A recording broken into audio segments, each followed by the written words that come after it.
back again to deal with economics as a weapon. Economics can be something that can control you. It can also be your weapon to free you.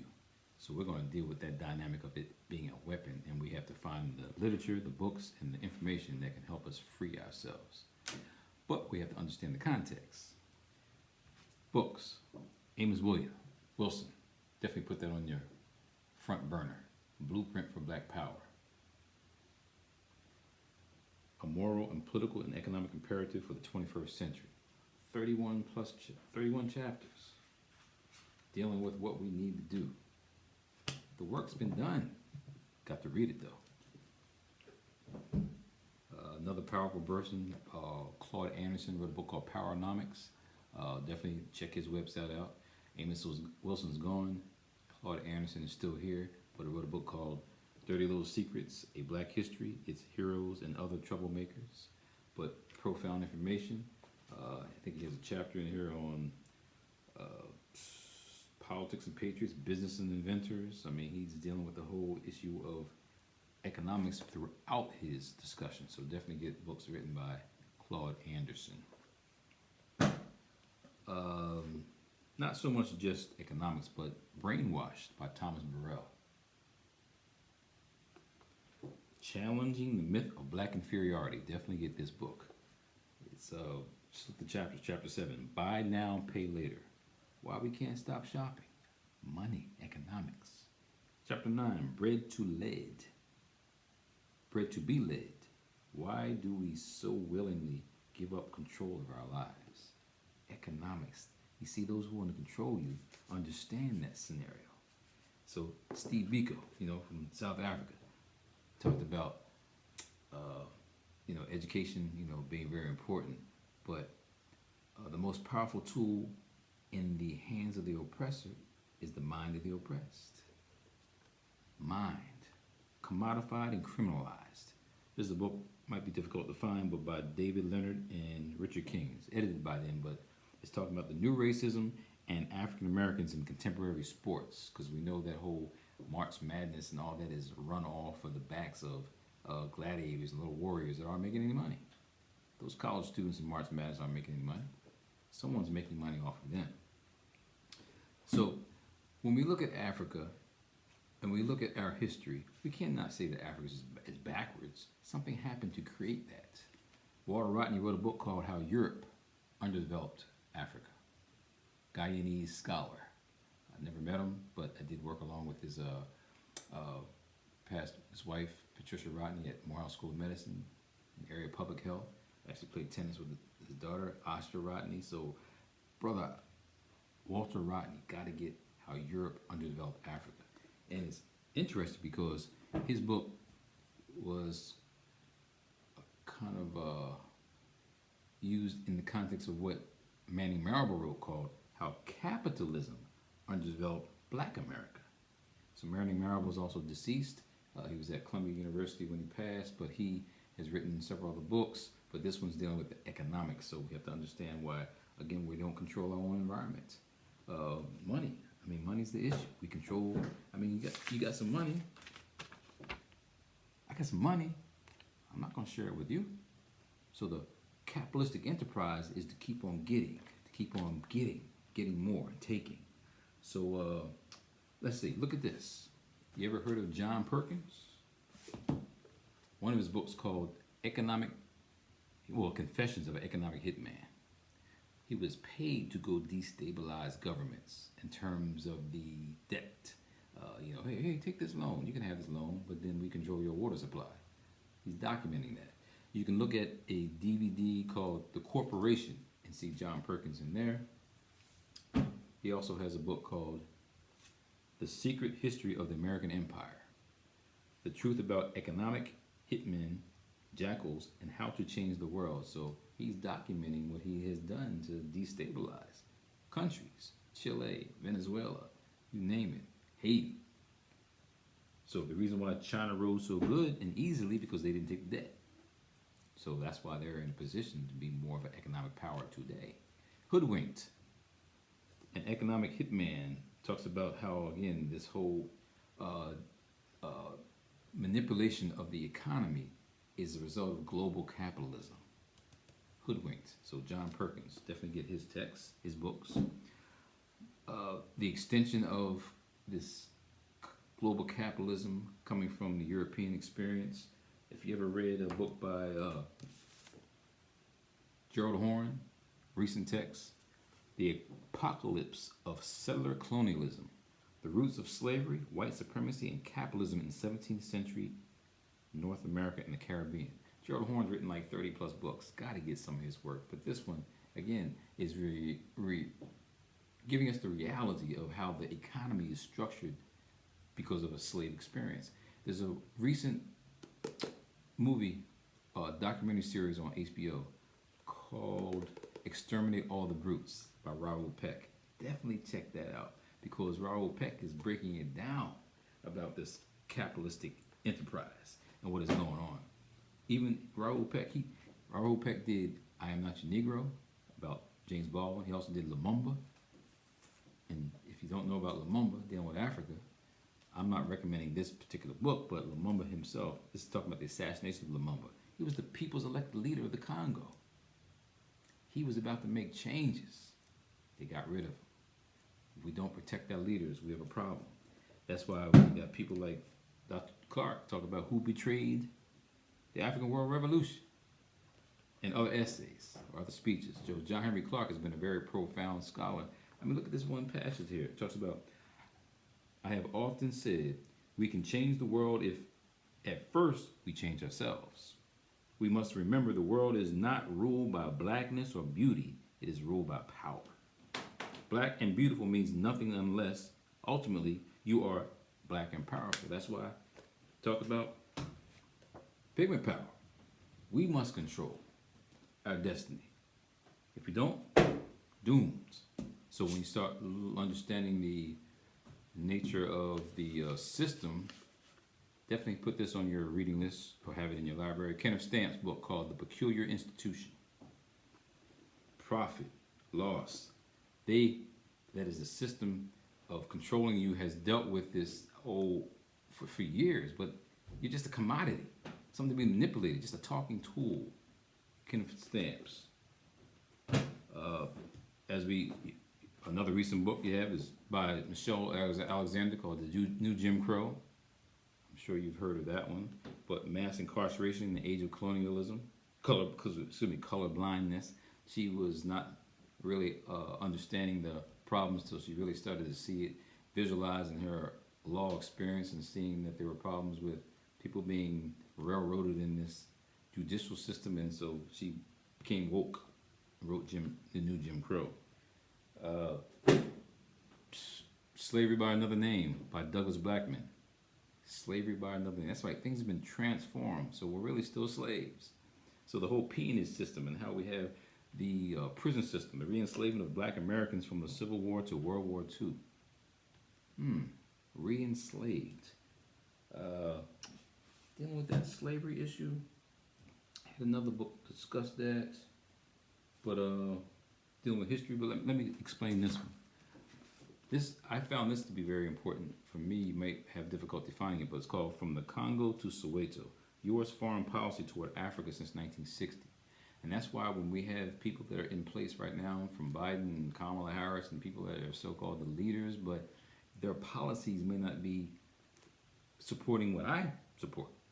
For example, if they're still trying to dismiss the current leader of Venezuela, Maduro, and putting someone who's not the elected leader, if they're not supporting Haiti and its democratic policies, if they're not supporting Cuba and helping them to be relieved from sanctions, hey, you're not dealing with what I'm focused on.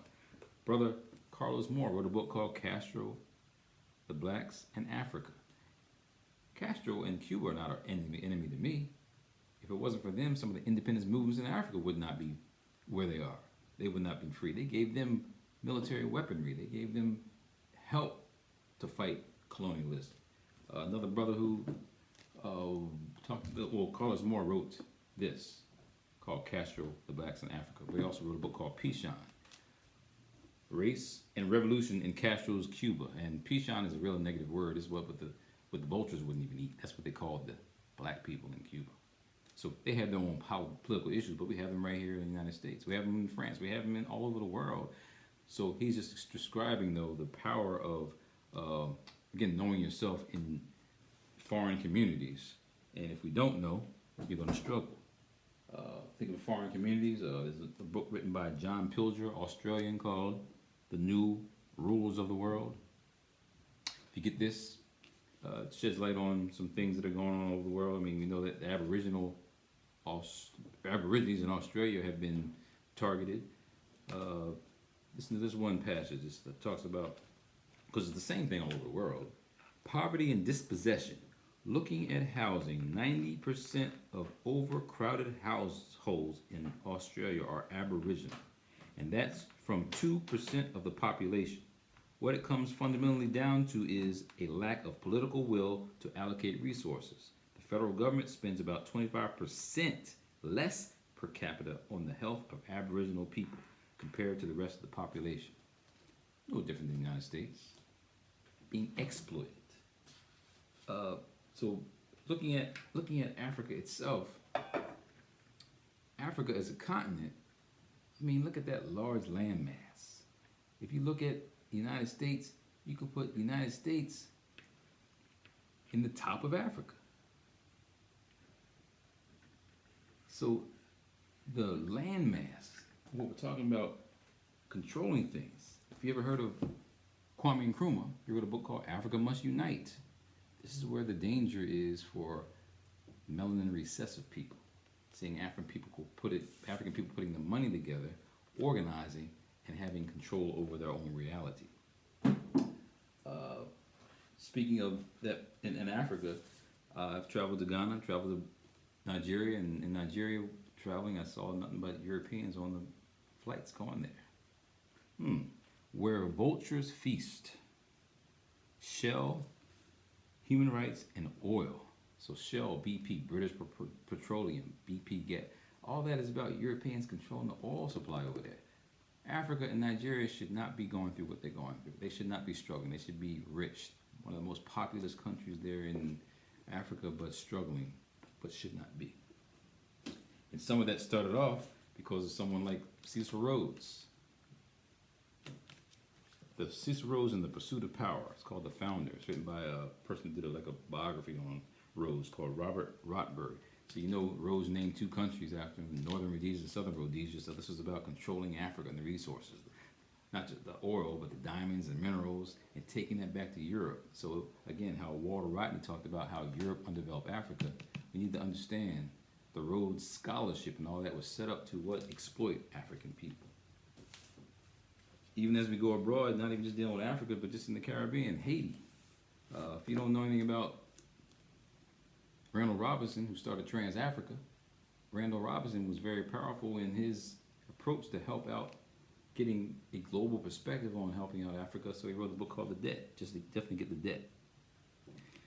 He also wrote a book called The Unbroken Agony. The president of Haiti was extracted, put in the middle of Congo. This is a democratically elected person in Haiti, and the United States didn't really support that. Maxine Waters and brother Randall Robinson went over to try to rescue him, and they did. But just the turmoil that's going on today in Haiti, dealing with economics, they should not be struggling. The first republic in this hemisphere that kicked the Europeans' butt, and the European has never forgotten that. So we deal with the European in the context of colonies here in the United States. We've had, brothers like Bobby Seale wrote a book called Seize the Time, the story of the Black Panther Party and Huey P. Newton. This was about economic development. Had their own breakfast program, had a comic book, self-defense training. What we need to do to build the black community. Don't look at the Black Panthers as some armed agency. No, they were talking about, again, economic development. That's what the key is. So you have to ask the question, so where do we go from here? Definitely pick up Martin Luther King's book, Chaos of Community. Where do we go from here? Contemplating that. Wasn't for him they call on him for the 1955 bus, boycott, the bus boycott in Alabama, he helped to change the nation, economics. That's why when you get to the Vietnam War, he became a dangerous person. Get rid of. A book by Samuel Yet called The Choice, The Issue of Black Survival in America. Thick book, multiple discussions. He's deceased now, but he talked about how really the whole Vietnam War is about who's going to control the rice population. Rice wars. And we know that, that whole dynamic of that area of the world being where the rice capitals were, who's going to control that? The Choice, he's deceased, but Brother Haki Mabudi, powerful brother who helped start Third World Press with a book called Enemies, Class of Races. I mean, you can't get any deeper on dealing with the issue of economics here. So definitely read, if you get a chance to, Enemies, Class of Races. And as you talk about that, and we talk about colonization, there's a white scholar named Chris Hayes. I'm only mentioning this because these are mentions of contemporary books right now. But A Colony in a Nation. He was a reporter. He's traveling with his family, had some marijuana in his bag, and went to the airport, and they saw it and said, well, they just let him go. That wouldn't happen to a black person. So he's explaining his experience of how there is injustice that happens every day. Jonathan Colzo, The Shame of a Nation. The Shame of the Nation. Some things aren't meant to be changed because that's how the system wants it to be. The restoration of apartheid schooling in America. We know that this fast forwards to what we know about this No Child Left Behind Act, which is a travesty. Testing, and then people aren't learning. So we have then two nations that develop.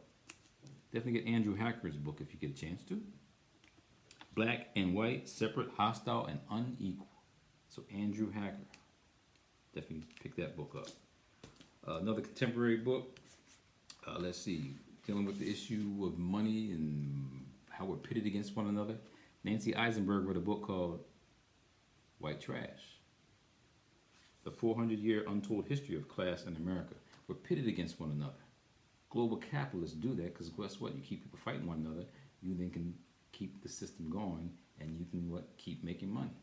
Jeff Bezos and people like Elon Musk, how are they making more money when we're going through a pandemic and nobody's making money, but they're making more money? How does that happen? So you got a sister named Carol Anderson out of Emory University wrote a book called White Rage, The Unspoken Truth of Our Racial Divide. Whew. Heavy book because it's really discussing how we have a disconnect. People see the world very differently. But why is it we have this backlash from Obama being there, 2 terms, and now you get this backlash? You can pick somebody like Trump from that. White Rage. White Fragility. It's by Robin DiAngelo. So people aren't really superior, supreme, and actually fragile. She breaks that down. Economically, people have looked at caste systems, not just in India or other places, but Isabel Wilkerson. Definitely get this book. The Origins of Our Discontent. So she's reflecting on the experience of being in the caste system here in the United States, of how she's been treated. But economically, until we pull our resources together, not going to win. And slavery is what we don't talk about. There's a sister named Sawandi Mustaqim. Definitely get this on your reading list. Slavery at Sea, Terror, Sex, and Sickness in the Middle Passage. I did a book review on this one. Sisters at Washington University of St. Louis, young scholar, New Jack scholar at history. I mean, this book is dynamic because it breaks down the whole, perception of people making money off of the slave ships. That's why you get J.P. Morgan, these insurance companies, they make money off of the slave ships. Why? Take out the loan. If the slave ship goes underwater or something happens to it, get your money back. Someone's making money off of that. I wonder who that was. That's why people have discussed connections from the past. Someone's making money off of that. Get it in your library. You want to read it? Check it out. But we know there's some people that have a concern about this kind of information, but if the resources are there, the documentation is there about what you did, your contributions, you understand how you've been controlled. Controlled, population control, that's where we're at. Jim Marrs, 2 books I want to talk about him. Population control. How corporate owners are killing us. Corporate owners, Microsoft, Bill Gates. Guess what? They're getting divorced. Bill and Melinda. Wow. Did you know that? Wonder why. 2021. Look at that. This book was written in 2015, and it says, Chapter 5, Deadly Vaccines. Wonder what was going on in the long run. He also wrote a book called Rule by Secrecy. The Bilderbergers, Rothschilds, and all these economic folks that got the money, but they're not going to share it with you. That's a mentality. That's why capitalism breeds avarice. It breeds a situation where everybody's just trying to control and take over, and that's why Del Jones went and wrote The Culture Bandits. Del Jones is no longer with us, brother in Philadelphia. They called him the war correspondent, but he talked about how our images are being controlled. So as the people are taking control over us, we then don't have control over ourselves. Culture Bandit. He also wrote The Black Holocaust, Global Genocide. That's what we're seeing today. People are dying all over the planet. Why? Was this planned? That's why some people call it a pandemic. But he's no longer with us. That is Del Jones, the war correspondent. It's a picture of Del Jones right there. Also wrote a book called Sex Prisoners and how the whole system of using sex to exploit people. So manipulating us, exploiting our culture. There's a sister who wrote a book called Deadly Monopolies. That's Harriet Washington. She even has a chapter in here discussing vaccines. And she wrote this, 2000, I think, Harriet Washington wrote this, 2011. And there's a chapter in there on poison pills, gene patents. People got patents on this virus. Biocolonialism. So Deadly Monopolies. Definitely put her work in. She's written also, if you didn't know, they're not dealing with economics, but infectious madness. Definitely get her work. My more exciting authors. Also Medical Apartheid, Harriet Washington. And most recent book she has is called A Terrible Thing to Waste, Environmental Racism. And it's assault on the American mind. So she does a lot of interviews with a brother named Robert Bullard. Robert Bullard wrote a book called Environmental Justice. Definitely get this. Human Rights and the Politics of Pollution. He's one of the founders of this whole Center for Environmental Justice to focus on reordering and supporting the changes that need to be going on with pollution that's in our environments. He has written Dumping in Dixie, Race, Class, and Environmental Equality. So economically, again, people are being attacked. You see all this gentrification that's going on now, and us not controlling our environments, having control over our areas anymore. So again, when you spend your money in your community builds. When your money goes out of your community, that's not going to last. He wrote a book called Sprawl City, Race, Politics, and Planning in Atlanta. Guess what? It's not just Atlanta. This is going on all over the country. You see these continual places, these housing developments going up, and many of us can't afford that. So we're in a position where economically, if we can't control the environment we live in, we're not going to have any way to fight this system. So economics is a weapon. Spend your money wisely. Put it in a place where you can see it having some value in changing your world. We can't be consumers. We can't just be people just living off of other people. No, we have to create a way to define our reality. You have people right now that is Republican lawmakers trying to get rid of the 1619 Project, the New York Times 1619 Project. Why? Trying to re-alter history because they don't want to deal with the realities of what really happened. Because once you know your history, guess what? You change things. So it's up to you. Make that money.